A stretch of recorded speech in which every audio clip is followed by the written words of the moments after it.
Episode की शुरुआत में हम देखते हैं कि कुछ सोल्जर्स किसी पर अटैक करने के लिए जा रहे होते हैं और तब उनमें से एक सोल्जर अपने साथियों को अपोनेंट को चारों ओर से घेरने को कहता है और यहाँ इस ओर हमें एक बहुत बड़ा राक्षस दिखाया जाता है और वो सारे सोल्जर्स पेड़ों के साथ लटकते हुए उस राक्षस पर हमला कर देते हैं और इसी के साथ सीन शिफ्ट हो जाता है और हम देखते हैं एरन अचानक से उठता है और उसके सामने मिकासा होती है और तब एरन मिकासा को कहता है कि मैंने एक बहुत बुरा सपना देखा। तब मिकासा कहती है कि ये छोड़ो, हमें अब घर जाना चाहिए। अब हमें दूसरी ओर बताया जाता है कि कुछ साल पहले बहुत बड़े राक्षस अचानक से धरती पर आ जाते हैं और इंसानों को खाना शुरू कर देते हैं, जिसकी वजह से ह्यूमन पॉपुलेशन दिन ब दिन कम होती जा रही थी। तो ह्यूमन पॉपुलेशन को बचाने के लिए कुछ लोगों ने मिलकर बहुत बड़ी बड़ी दीवारें बना ली और वो तब से इन्हीं दीवारों के पीछे रह रहे हैं। और इस ओर हम देखते हैं एरन और मिकासा आपस में बातें करते जा रहे होते हैं, पर तभी एक सोल्जर जिसका नाम मिस्टर हानस होता है वो एरन से पूछते हैं कि तुम रो क्यों रहे हो? क्या मिकासा ने तुम्हें मारा? तब एरन कहता है नहीं और एरन नोटिस करता है कि मिस्टर हैनस से शराब की बू आ रही होती है। तब एरन मिस्टर हैनस से पूछता है कि आप ड्यूटी के टाइम क्यों पी रहे हो? अगर किसी टाइटन ने अचानक से हमला कर दिया तो आप हमें प्रोटेक्ट कैसे करोगे? तब मिस्टर हैनस का साथी एरन के पास आता है और उसे कहता है कि पिछले 100 सालों से कोई भी टाइटन दीवार को पार करके नहीं आ पाया, तो तुम्हें चिंता करने की जरूरत नहीं है। तब एरन कहता है कि आप तो ऐसे कह रहे हो जैसे टाइटन का आपको कोई खतरा ही नहीं है, आप तो उन्हें बहुत हल्के में ले रहे हो। तब मिस्टर हैनस कहते हैं कि कोई भी टाइटन इस 50 मीटर लंबी दीवार को पार करके नहीं आ सकता, हमें डरना नहीं चाहिए। तब एरन गुस्से में कहता है कि हम कितने सालों से इस केज में रह रहे हैं, हमें बस ऐसे ही चूहों की तरह छुप के रहना चाहिए। और तब एरन और मिकासा वहाँ से चले जाते हैं। अब घर जाते समय मिकासा एरन को कहती है कि तुम्हें स्काउट रेजिमेंट में जाने का सपना छोड़ देना चाहिए। और तभी उन्हें बेल की आवाज सुनाई देती है। तब एरन मिकासा को कहता है टाइटन्स को मारने गए सोल्जर्स वापस आ रहे हैं, तो जल्दी वहाँ चलते हैं। अब जब मिकासा और एरन वहाँ पहुँचते हैं तो वो देखते हैं कि सभी सोल्जर्स के मुंह लटके होते हैं और उन्हें काफी चोटें आई होती हैं और ऊपर से बहुत सारे सोल्जर्स मारे गए थे। और तभी एक बूढ़ी औरत उन सोल्जर्स के हेड के पास आती है और कहती है कि मुझे मेरा बेटा नहीं दिखाई दे रहा, वो कहाँ है? तो वो हेड उसे एक कपड़े में कुछ पकड़ाता है और जैसे ही वो बूढ़ी औरत उस कपड़े को खोलती है तो वो देखती है कि उसमें उसके बेटे का कटा हुआ हाथ होता है। और वो बूढ़ी औरत रोते हुए उस चीफ से पूछती है कि क्या मेरे बेटे की कुर्बानी ह्यूमैनिटी के लिए कोई फायदेमंद होगी? तो वो चीफ कहता है नहीं, इससे ह्यूमैनिटी को कोई फायदा नहीं होगा, ये सब मेरी गलती है। मैं इन सब सोल्जर्स को बाहर लेकर जाता हूँ और वो टाइटन्स के हाथों मारे जाते हैं, मैं खुद उन्हें उनकी मौत की तरफ लेकर जाता हूँ, मुझे माफ करना। और हम देखते हैं कि सभी सोल्जर वहाँ से चले जाते हैं और यहाँ भीड़ में से एक व्यक्ति कहता है कि इन सोल्जर से हो कुछ भी नहीं रहा, ये बस हमारे टैक्सेस से अपना पेट भर रहे हैं। और तभी एरन उस व्यक्ति के ऊपर हमला कर देता है और मिकासा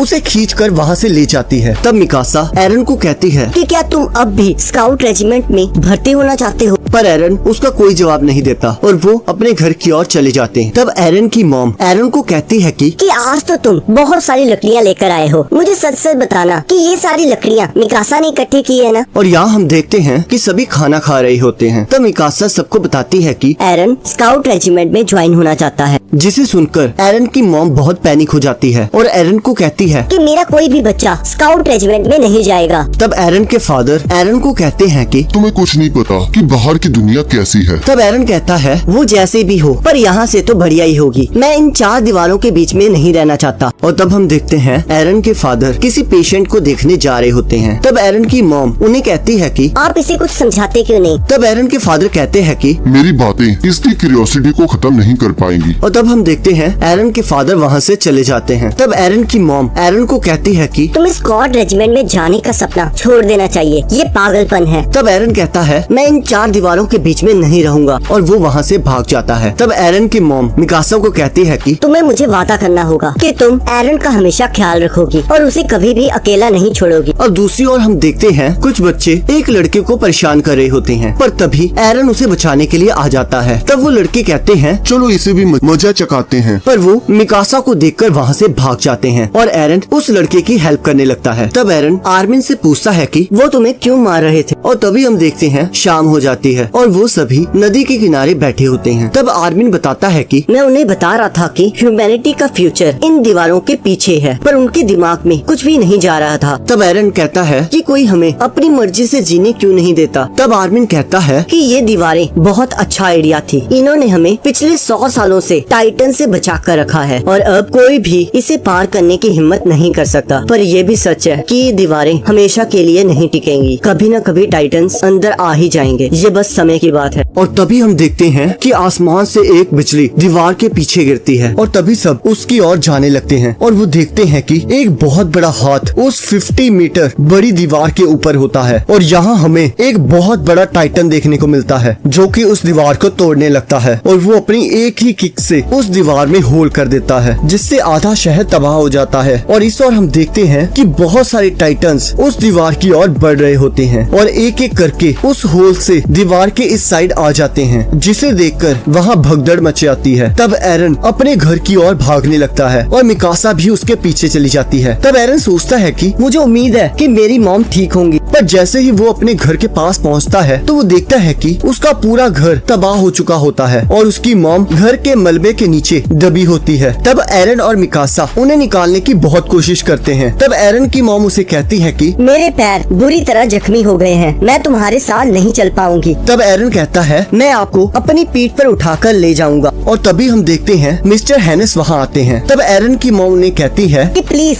एरन और मिकासा को यहाँ से ले जाओ। तब मिस्टर हैनेस कहते हैं मैं आप सबको बचाऊंगा। और वो उस टाइटन पर हमला करने जाते हैं, पर जैसे ही वो उस टाइटन के पास पहुँचते हैं तो वो डर जाते हैं और एरन और मिकासा को लेकर वहाँ से भाग जाते हैं। तब एरन की मॉम कहती है थैंक यू। और इस ओर हम देखते हैं वो टाइटन एरन की मॉम को उस मलबे से निकाल लेता है और उन्हें मारकर खा जाता है। ये देखकर एरन बहुत शॉक हो जाता है और इसी के साथ पहला एपिसोड खत्म हो जाता है। अब अगले एपिसोड का लिंक आपकी स्क्रीन पर आ रहा होगा, आप उस पर क्लिक करके अगले एपिसोड को देख सकते हो।